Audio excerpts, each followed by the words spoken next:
Hello everyone and welcome to this video. इस video में हम डिस्कस करने वाले कोड फोर्सेस राउंड 748 डिवीजन 3 का problem number B, that is make it divisible by 25। Before moving on, make sure you like this video and also subscribe to the channel for more such amazing videos. So let us start by understanding the question. Make it divisible by 25. It is given a positive integer n. In one move, you can select any digit and remove it. That is, one selects some position in the number and removes the digit located at this position. The operation cannot be performed if only one digit remains. क्या बोला गया है कि हमें कोई एक digit दिया गया n, ठीक है। एक स्टेप में हम इस डिजिट में से कोई भी एक डिजिट निकाल सकते हैं। फॉर एग्जाम्पल, मान लो अगर डिजिट नंबर है 7380, तो इसमें से मैंने 3 को निकाल दिया तो नंबर क्या बचेगा 780, ठीक है। लेकिन आगे क्या बोला गया है कि ये ऑपरेशन परफॉर्म नहीं हो सकता अगर एक ही डिजिट बचा है। तो अगर मान लो 78 है, हमने 7 को निकाल दिया तो 8 बचा, तो अब इसमें ये ऑपरेशन नहीं लगा सकते, ठीक है। If the resulting number contains leading zeros, they are automatically removed. इसका मतलब क्या है, मान लो ये ऑपरेशन हम इस नंबर पे कर रहे हैं, ठीक है। मान लो मैंने 1 को निकाल दिया तो नंबर क्या बचेगा 0 0 2 3 4। तो ये जो लीडिंग जीरोस है वो ऑटोमेटिक निकल जाएंगे, ठीक है। इसकी वैल्यू क्या होगी वैसे भी 234, ओके। फिर आगे एग्जाम्पल दिया गया है, ठीक है। What is the minimum number of steps to get a number such that it is divisible by 25 and it is positive? ठीक है। It is guaranteed that for each n occurring in the input, the answer always exists. It is guaranteed that the number n has no leading zeros. और फिर आगे input दिया गया है, constraints दिए गए हैं, वो मैंने यहाँ पे लिखा है, ठीक है, ओके। हमें क्या बोला गया है कि पहले तो ये अगर मैं समराइज कर दूं तो एक n दिया गया है, तो अगर उस पर हम कोई एक ऑपरेशन परफॉर्म करते हैं तो एक ऑपरेशन का मतलब क्या है कि हम कोई भी एक डिजिट को निकाल सकते हैं। फॉर एग्जांपल 7380 है तो 3 को निकाल दिया तो ये नंबर हो गया, ठीक है। फिर अगर लीडिंग जीरोस आते हैं नंबर को निकालने के बाद तो वो ऑटोमेटिकली रिमूव हो जाते हैं, ठीक है। अब आगे क्या दिया गया है कि हमें इनपुट में n दिया गया है, तो हमें बताना है कि मिनिमम नंबर ऑफ ऑपरेशंस कितने लगेंगे। मिनिमम नंबर ऑफ ऑपरेशंस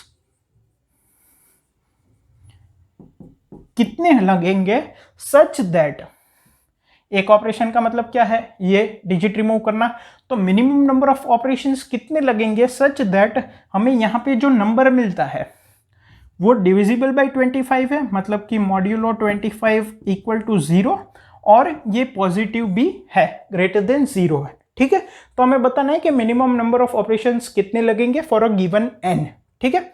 और आगे क्या बोला गया है कि फॉर गिवन n, ये n इस तरह से हमें क्वेश्चन में दिया गया है कि such that answer always exist, मतलब कि इस n में से कुछ नंबर ऑफ ऑपरेशंस परफॉर्म करके मे बी 0, मतलब कि कुछ डिजिट्स रिमूव करके हम एक ऐसे नंबर पर डेफिनेटली पहुंच सकते हैं कि वो मॉड्यूलो 25 इक्वल टू 0 दे और वो पॉजिटिव भी हो।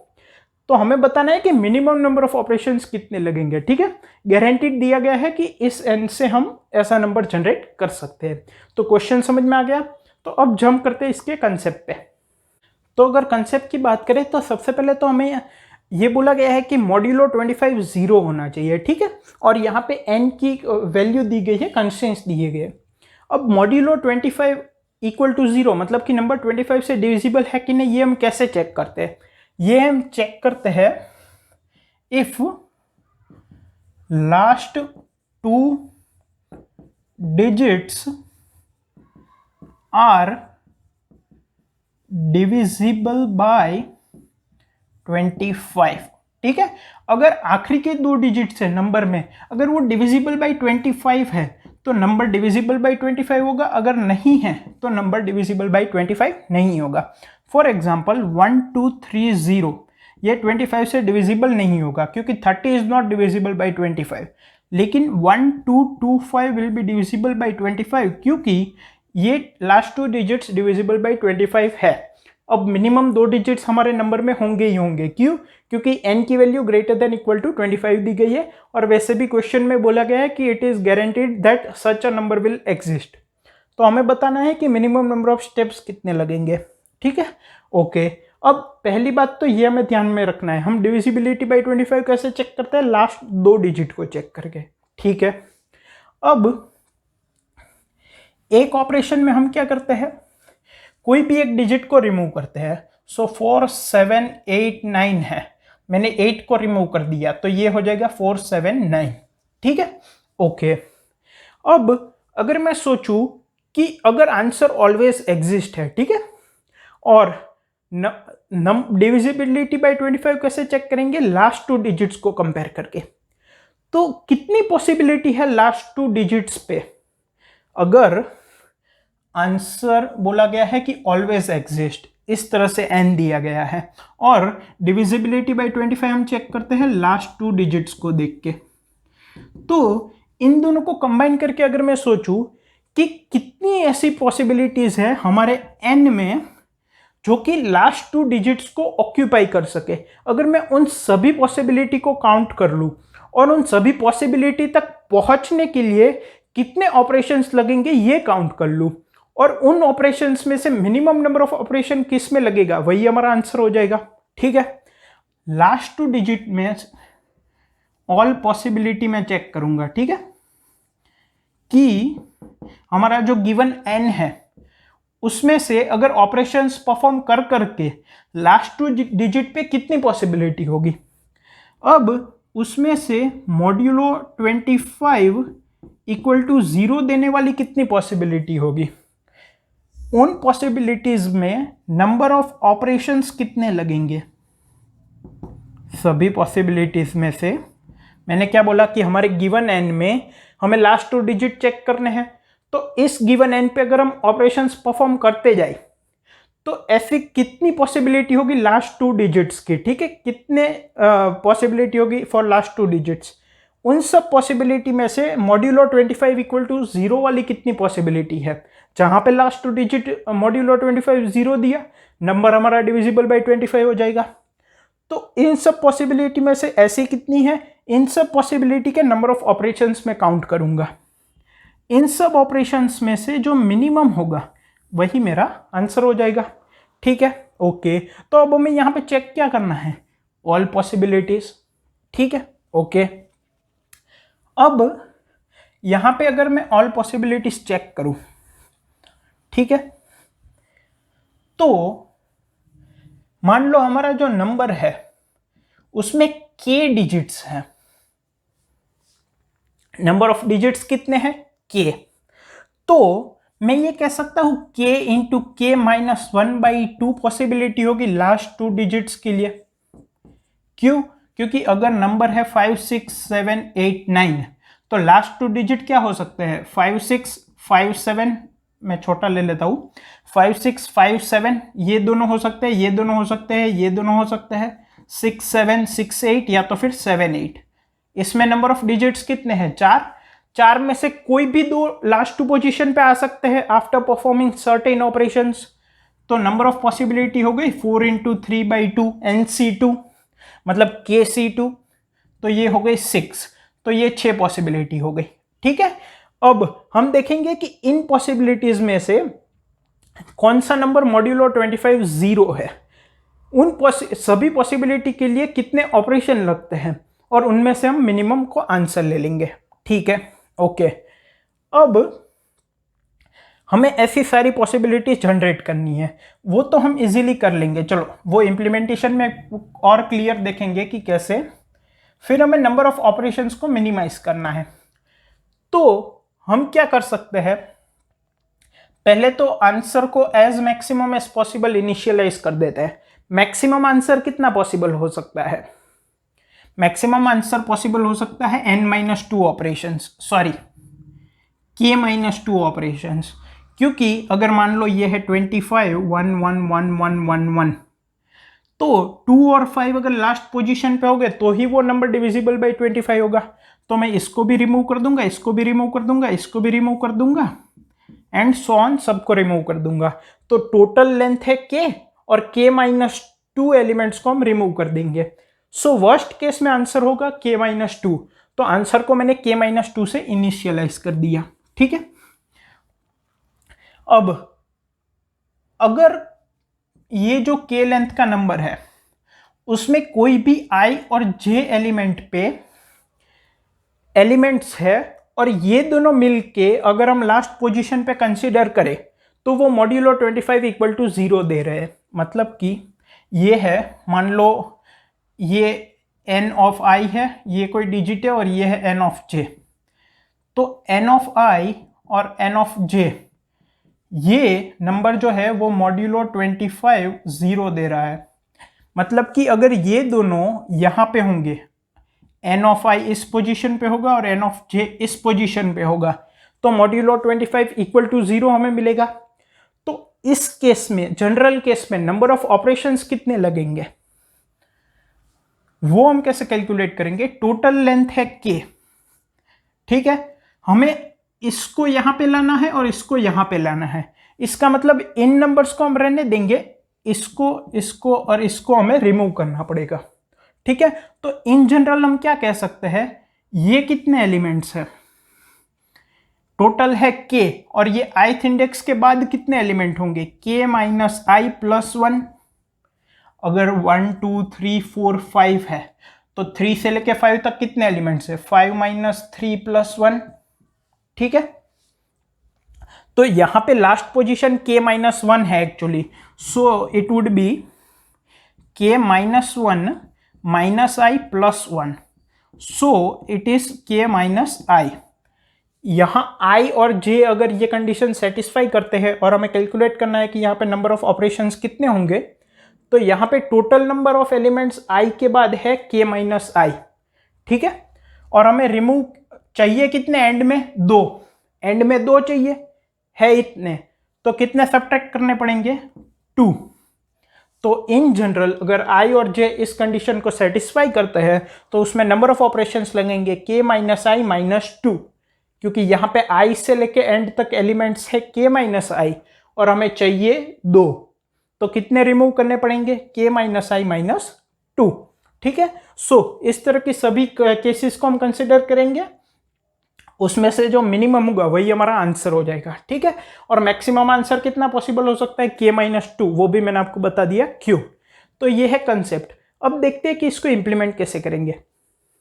सो आई होप कि आपको इस लेक्चर में अभी तक सब कुछ समझ में आ रहा होगा।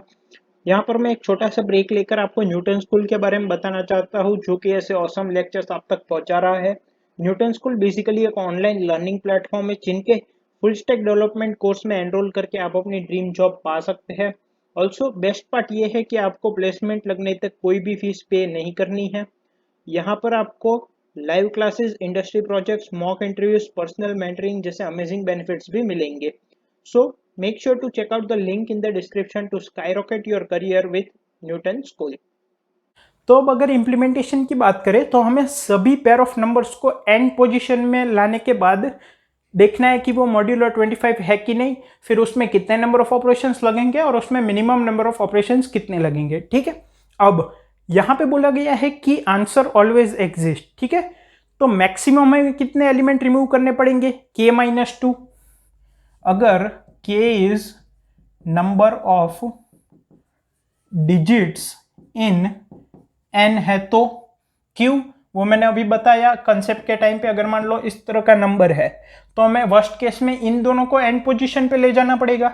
तो अगर टोटल लेंथ k है तो हमें k माइनस 2 एलिमेंट्स को रिमूव करना पड़ेगा क्योंकि इन दोनों एलिमेंट्स को चाहिए, ठीक है।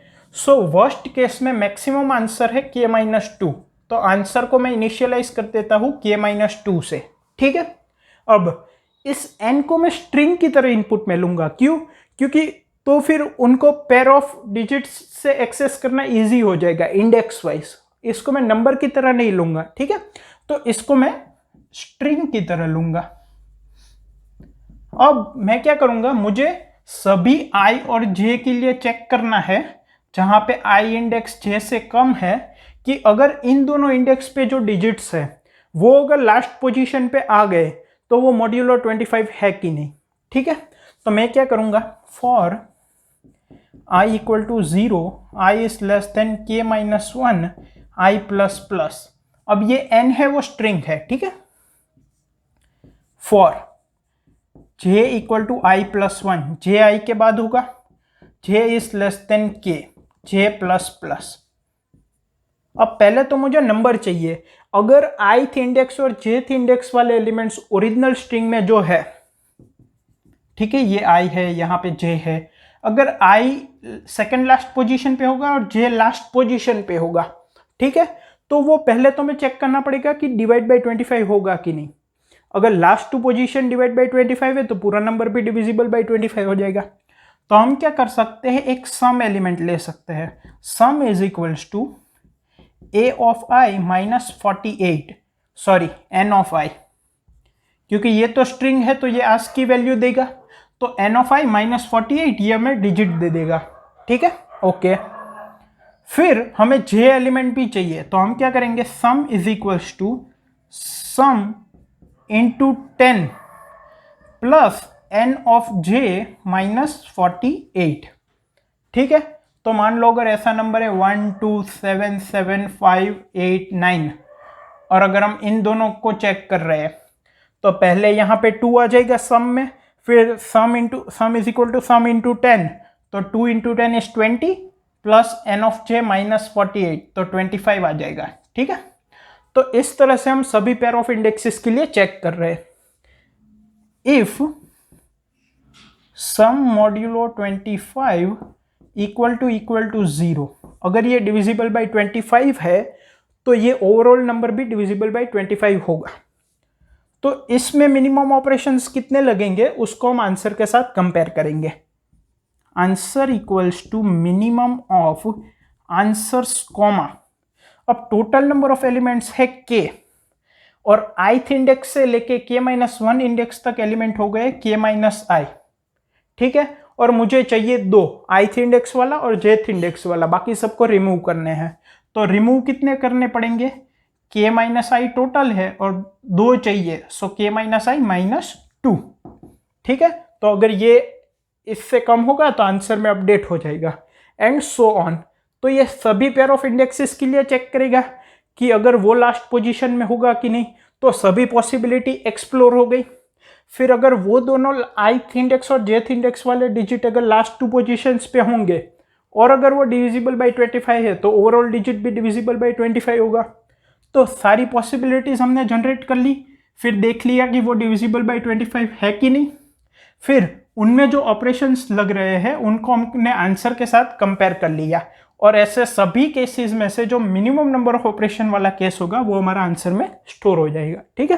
तो हम जैसे ही यहाँ पे आएंगे हमारे पास हमारा आंसर होगा। सो आई होप कि आपको ये इम्प्लीमेंटेशन क्लियर है। आपको ये भी क्लियर हो गया होगा कि हमने n को स्ट्रिंग की तरह क्यों लिया, क्योंकि ये फॉर लूप लगा के एक्सेस करना ईजी होगा। अगर टाइम कॉम्प्लेक्सिटी की बात करें तो number of test cases into, सभी बार 2 फॉर लूप लग रहे हैं। फॉर लूप की लेंथ क्या है, number of digits in number. अब number of digits in number कितने हो सकते हैं, 10 की पावर 18, मतलब 19 नंबर्स हो सकते हैं। So test cases into 19, so हम कह सकते हैं big of number of test cases which is 10 की power 4, easily given time limit में हो जाएगा। सो आई होप कि आपको क्वेश्चन क्लियर है, कंसेप्ट भी क्लियर है और इम्प्लीमेंटेशन भी क्लियर है। इसका जो सोल्यूशन कोड है वो मैंने कमेंट में प्रोवाइड किया है। Thank you.